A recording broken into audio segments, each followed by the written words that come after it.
15 years ago, I ended my marriage because I found out my husband was cheating with a childhood friend and even had a child with her. This made me very upset and almost made me quit my job. But during that tough time, my current husband helped me and we made a happy home together. However, my happiness didn't last long.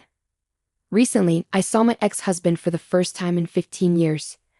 He said mean things to me, like I must still be single because nobody would want to marry someone like me who couldn't have kids, but I surprised him by introducing him to my children. When I introduced my son, my ex-husband was shocked and scared. I told him about my life now. I'm Florence, 38 years old. I live with my 13-year-old son Max, my 11-year-old daughter Ava, and my husband David, who is the same age as me. Max is in middle school and going through a rebellious phase. He can be cheeky sometimes, but my husband David knows how to handle him. Ava loves makeup and fashion, and she knows how to get what she wants because she's the youngest and a girl. Max really cares about Ava, so when she jokes about not liking him if he's not nice to me, he quickly apologizes and promises to be good. He's charming and always knows how to make things fun. So, even though my life is busy, it's also full of joy. But there's something people might not know about me. I've been divorced once and am now happily married for the second time. I got divorced because my ex-husband, who I'll call Jack, did something really hurtful. It happened 15 years ago when we were both in college. We were happy together at first, talking about how much we wanted kids and imagining what it would be like to be parents, but even after trying for a while, we didn't get pregnant. Every month, when my period came, it caused tension between us. We tried to figure out why we couldn't have kids, spending a lot of money on treatments, but doctors couldn't find anything wrong. Despite this, my husband started getting frustrated and blaming me for our infertility. He'd say things like, "When will I ever become a father?" and make sarcastic comments that made me feel bad. He stopped helping around the house, saying it was my job because I couldn't have kids. He made me feel like our marriage was pointless because I couldn't fulfill my role as a woman. Afterwards, my husband's words got meaner. He'd say things like, "My sister's having her second baby already. Isn't that great? They're on their second, and we haven't even had our first." He'd look at me with a harsh expression, making fun of me and putting me down. He'd say, "If your body was normal, we have kids by now."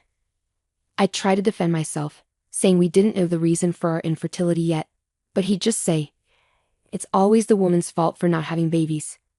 If I knew you couldn't have kids, I wouldn't have married you. You should feel guilty." His words hurt me a lot. On top of that, my in-laws would call, excitedly asking when they get a grandchild. At first, I tried to brush it off, saying it takes time, but it didn't help.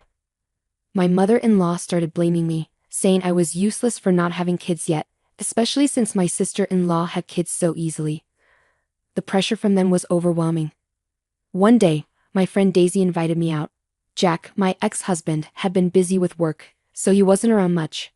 That's when Daisy told me something shocking. She said, "I've been wanting to talk to you for a while. I have something important to tell you, Florence. I've missed you too." "What's up, Daisy?" "Remember Grace? She was Jack's childhood friend. They grew up near each other and their families were close. She went to the same college as us and now works with me. Grace, the daughter of the CEO at my job, got her position through family connections. We didn't really hang out in college since we were in different groups, and even at work, we didn't talk much because we worked in different departments. My husband introduced me to her once, calling her his friend and asking me to get along with her. But Grace didn't seem to like me, so I avoided her.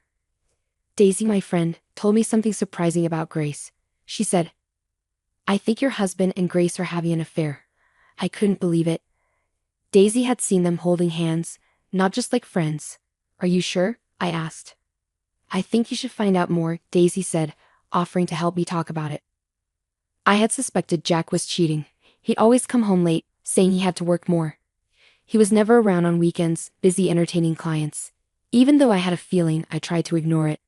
But after hearing Daisy's warning, I went straight to a detective agency. I wanted proof of his infidelity. Within a week, they had enough evidence. But I wasn't ready to divorce him yet. Despite everything, I still remembered the promises we made to each other. I needed time to decide. A few days later, I got home to find Jack sitting at the dinner table, which was unusual because he usually came home late. "Oh, you're home. I thought you'd be late again," I said sarcastically. "Yeah, sorry about that. I need to talk to you," he replied. Knowing about the affair, I braced myself for bad news. "I want a divorce," he said. "What?" I was shocked. I realized he wasn't just fooling around, he was serious about Grace.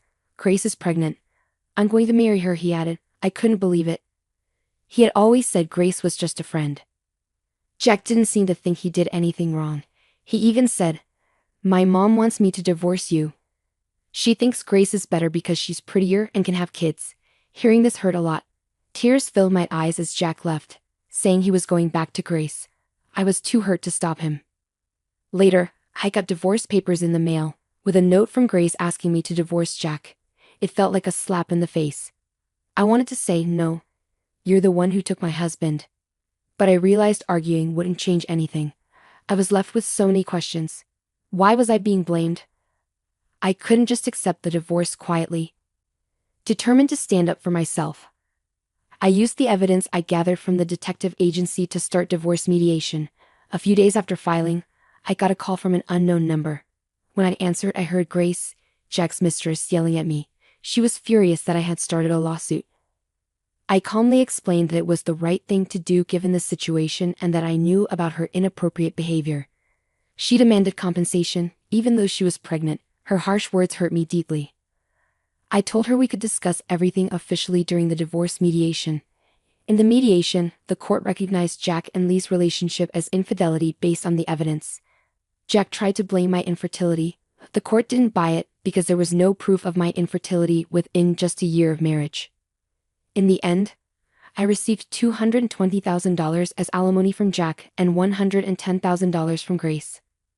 After finalizing the divorce, I hoped to move on, but the aftermath was far from over. The affair between Jack, Grace, and me became gossip among our friends, especially since we all went to the same university. Shockingly, some rumors suggested I hid my infertility and tricked Jack into marrying me. Some friends even sympathized with Jack and Grace, which felt awful. The situation got worse at work because Lee, Grace's father, was my company's president. Grace portrayed herself as a victim, spreading lies about me hiding my infertility and demanding alimony while she was pregnant. Despite trying to ignore it, I faced backlash at work. My bosses favored Grace because of her influential family, and I was sidelined from important projects. Eventually, I felt forced to resign. While job hunting, another company recognized my skills and offered me a position. Here, I thrived beyond expectations. My new boss valued me for my abilities, unlike my previous workplace, which favored nepotism. I found myself drawn to this boss, who turned out to be my current husband, David. David was my rock during the tough times after my breakup with Jack. We spent a lot of time together, talking about everything from work to personal matters, and our bond grew into love. When David proposed, I was thrilled, but I was also scared of facing infertility again. I confessed this fear to him, and he reassured me, saying that he loved me no matter what and that having children wasn't the most important thing to him. Feeling truly happy and loved, I decided to marry David. Shortly after our wedding, we were blessed with our first child, Max, followed by our daughter, Aita. Despite the challenges of parenting, we were content and happy every day. Years later, at a friend's wedding, I unexpectedly saw my ex-husband for the first time in 15 years. I was startled to see him there, but then I remembered that the bride and groom were also our university friends, so it wasn't surprising that he was there too. I tried to ignore him as I walked by, but he called out to me loudly, catching my attention. "Hey, what's up?"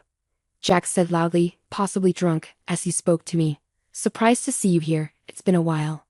Looks like you've put on some weight, huh?" he added, spraying a bit as he talked. I silently rolled my eyes at his sarcastic comment.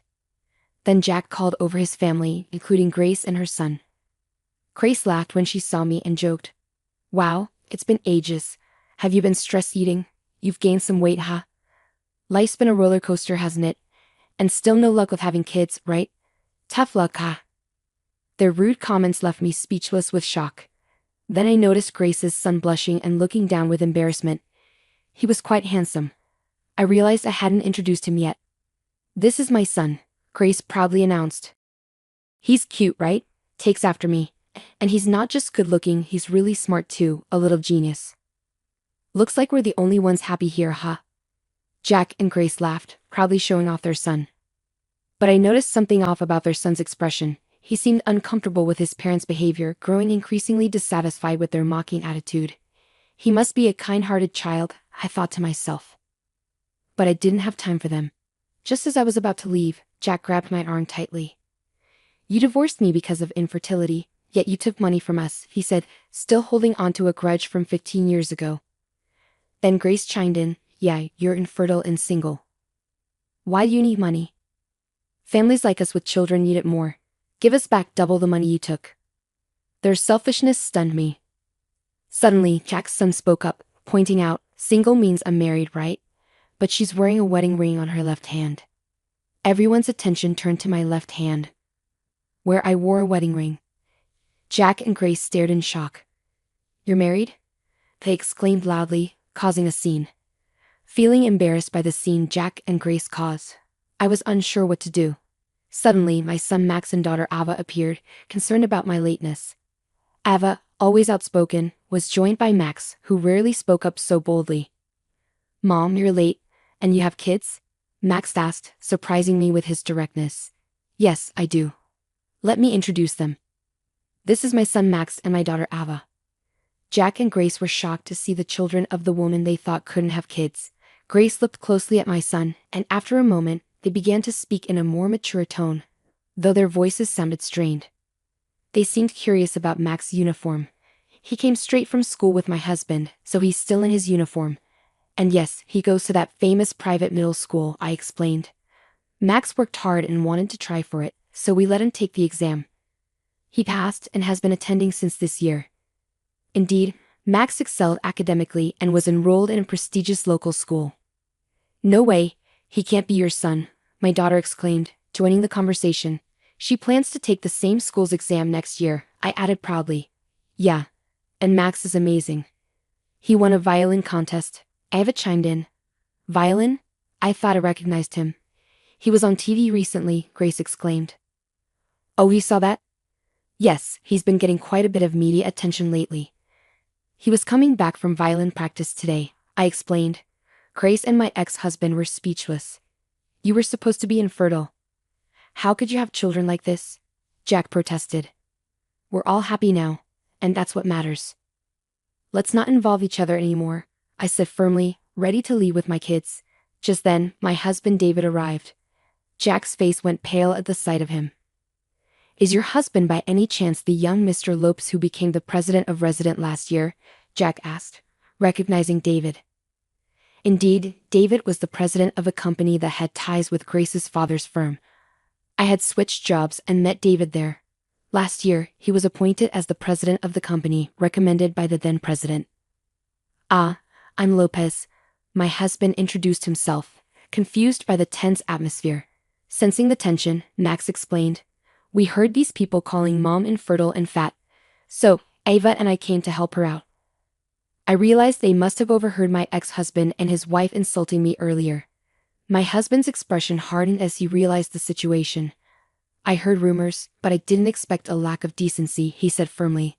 Jack started making excuses, trying to flatter my husband, while Grace protested. They began arguing, and their son, who had been silent, finally spoke up. Let's stop this already. It's terrible how you're talking about this lady, calling her fat and infertile, and demanding money back. It's embarrassing for me, he said tearfully. And what's this about an affair? Am I a child born from an affair? Am I an unwanted child? He continued, his voice full of anguish. Jack and Grace became visibly unsettled. Oh well, it's not like that. Grace tried to defend herself, but she couldn't ignore the stares from the other guests. Blushing deeply, she looked down in embarrassment. Though I couldn't forgive Jack and Grace, I admired their son for his sense of justice and kindness. Wanting to support him, I was about to speak, but my husband spoke up first. Thank you for standing up for my wife and defending her from insults. You're a kind child, my husband said, patting the boy's head. With a smile, I decided to speak up too. But maybe I am a bit chubby. However, that's not the point. Actually, I'm pregnant, I announced, gently stroking my belly. I was already pregnant with our third child. At that time, I was on maternity leave. Turning to the tear-filled eyes of the boy, I continued, your mom also nurtured you in her belly with great care. You're not an unwanted child. Your mom and dad love you and are proud of you, right? Looking at Jack and Grace, I waited for their response. The boy looked at them hopefully and asked, "Really?" Jack and Grace quickly nodded, assuring him, "Yes, yes. You're our pride. You're very important to us." Seeing the boy smile, I felt a sense of relief. "Let's get back to our seats for now." "It's a day of celebration," I suggested. Each family returned to their seats, and the chaotic scene came to an end. The wedding concluded successfully, and as we headed to the station, Grace and Jack approached us with their son, holding hands. Max and Ava had been protective of me, but my husband chuckled and calmed them down. Grace and Jack offered their apologies. "Sorry about everything. We truly regret our actions today." "Thank you for earlier," they said. It was the first apology I had received from them in 15 years. Perhaps having a child had changed them a bit. I just laughed and said, "Really? After all this time?" With that, I turned my back on them and began to walk away. Max offered to carry my bags, taking the one marked with maternity. Ava cheerfully dragged a coat over my shoulders. Despite their young age, they were looking out for me during my pregnancy. "All right, tonight's dinner will be Dad's homemade hamburgers, Max and Ava's favorite." "Thank you." I vowed to protect the smiles of my beloved family, leaving behind the pains of the past.